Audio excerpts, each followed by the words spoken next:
Hi there. I thought I used this US SEAL because this video is about martial law, and you see a lot of videos about it. Alex Jones is talking about it. There's a fear factor there. I don't think that's useful at all. I actually have been calling for a taking over of control by the military in the US for a long time, and actually the military, the Pentagon, and other militaries have signaled that it would be prudent to take charge. Take charge of what, you might ask? Well, simply take charge of control over the resources, which is now with the financial system.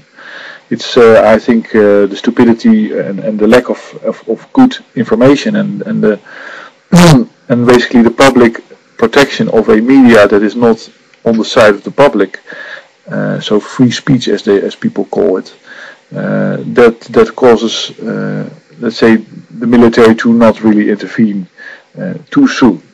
But they will eventually. It's unavoidable. And the reason is very easy to explain. Because you now are in a situation where countries are depleting their fossil fuel reserves, and they're basically fighting over with each other over these reserves through the financial sector, financial means. And at a certain point, this will mean that societies and the structure of it will disintegrate, and then it's important that those countries in which that society disintegrates, like in Greece or in Italy or in Spain, this is just continuing the current course. I'm not in favor of it, but suppose that Greece would be cut off of all the fossil fuels that it needs through financial means, and of course practically there would be no logistics of fossil fuels to Greece. Then that society would collapse and it would be a big mayhem. But it's a harmless society. I'm not sure whether Greece has intercontinental ballistic missiles, but I don't think it has with nuclear weapons. It can, and of course, if you don't have fuel, you cannot exercise military force. So let's say the die-off scenario is a benign scenario, because you won't get war at the end, because people won't be able to fight any war. Now suppose that you basically agreed across the world that that's the scenario you're going to have, because that will mean that the people that make money and that are in the system, like in the financial system or in the commercial sector or the big corporations, they'll be making money longer and having a good time longer if you do it like that. And if after you've depleted all the fossil fuels and you didn't find gas in the North Sea, or you didn't manage to commercialize or make it available to the market soon enough, so the chaos is too big, then that's too bad, but at least you won't be killing each other. See, there's basically a positive outcome in that.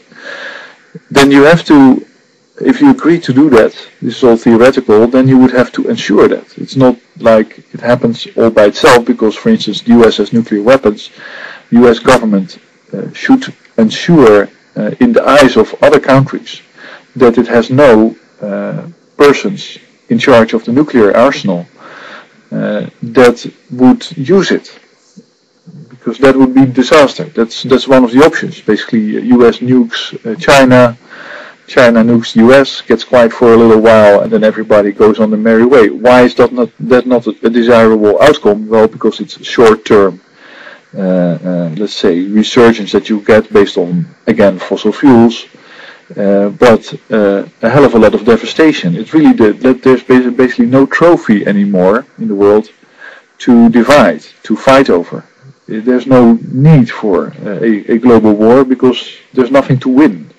The only thing you could win is doing what is happening right now, which is, the only thing you could win is what's being opposed by the current carbon credit system, and that is move to renewables in aggressive fashion.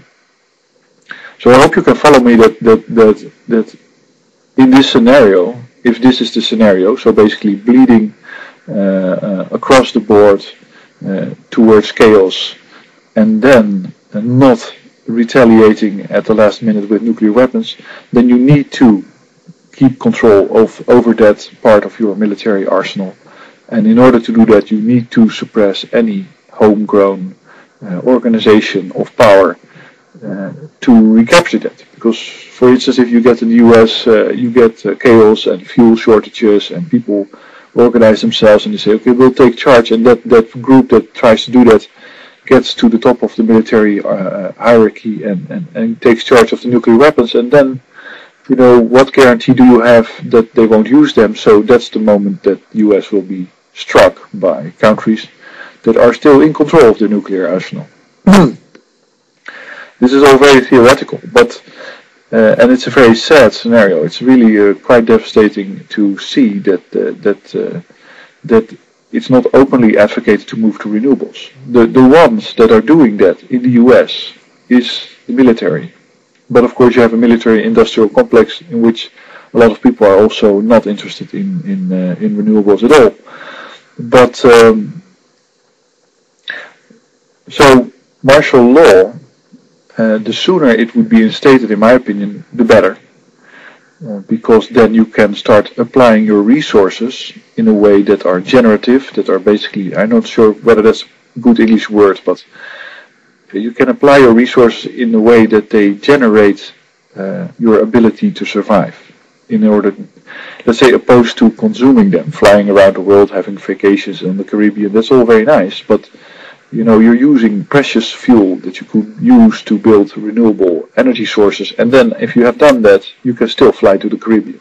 There's nothing to keep you from enjoying life once you have renewable power. And the commercial sector is never going to do that because their whole principle is based on taking resources and using them, selling them, giving them from one person to another, and destroying them if it's fossil fuels. So, I think I talked about this before, it's like martial law is unavoidable if there's no replacement of the energy supply, because then society will disintegrate at a certain point, just like it happened in England recently, where people could not get the money out of their bank accounts, and so they were stuck in their homes and they couldn't even buy food. So they're basically starving in England. And they couldn't drive because the fuel was too expensive and they didn't have any money. So they were stuck with their cars and nothing. Like this is very quickly, within days, people get stuck. And older people start starving because they cannot leave their homes and they're not mobile enough. And the structure of society is such that you have to travel a long way and there's no supply to the supermarket. All that stuff is very quickly reality once either the banking system or the fuel supply stops.